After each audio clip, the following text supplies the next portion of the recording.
Welcome back. The North Suburban Center for the Arts is facing a funding crisis. The gallery is closing out the current exhibition, and gallery staff say they aren't sure if there will ever be another one. Danica Peterson has that story. The North Suburban Center for the Arts has been in Anoka County for more than 40 years. It's an art gallery, it hosts art classes, and there's a small market for local creators as well. Right now, in the gallery, there's an exhibit called Weaving the North.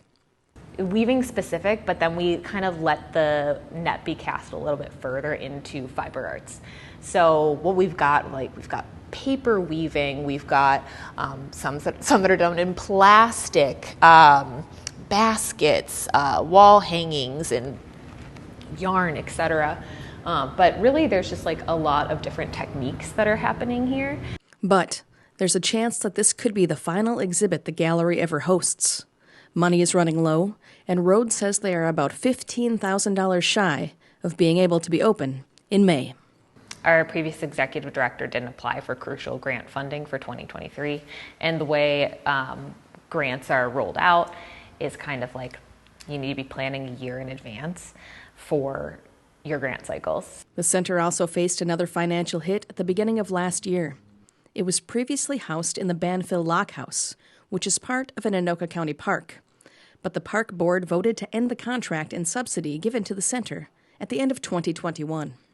The kind of spiral of everything between like being in the Banfield Lock House previously, having that $50K grant from Anoka County every year, and then they paid for the building, the grounds, everything. So expenses are up and income is down. It's created several months of turmoil. Needing to move out right away, and then getting into a new space, and then going into renovations, and then thinking about what is the next year going to look like, what kind of programs are we going to even be able to run, what is the gallery now, like I think it all just kind of was like, oh, how does this work? Rhodes says that she isn't sure what the future will bring.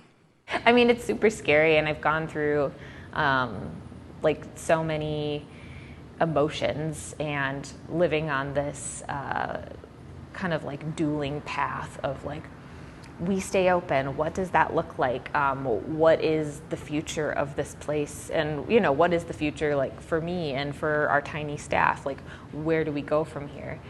And then also living in like, what if we close, and what does that look like, and who do we need to make sure is taken care of before we are closed? She believes the work they are doing is important, especially being one of very few art centers in the North Metro. How can we serve our local artists in this community? These small businesses are so important, and like a facility like this doesn't really exist in terms of like taking care of artists, giving them like the guidance and the care for their small business. So yeah, that's a big part of it, is being able to support artists. And then for the gallery part too, like it's a very approachable gallery. Like you could just be starting off, or you could be really far in your art career. Between like the two things of like this retail space and the gallery space, we kind of fill a gap for anybody in their artistic career. The Arts Center is actively seeking corporate sponsorships and donations to be able to stay afloat for the rest of 2023, with the goal of getting regular funding grants back in 2024. I really want us to make it through. I really want us to. For North Metro TV News, Danica Peterson reporting. Now, the final day for the Weaving the North exhibit is April 23rd. After that, the gallery is planning an April 28th fundraiser and will be seeking corporate sponsorships in an attempt to stay open for 2023.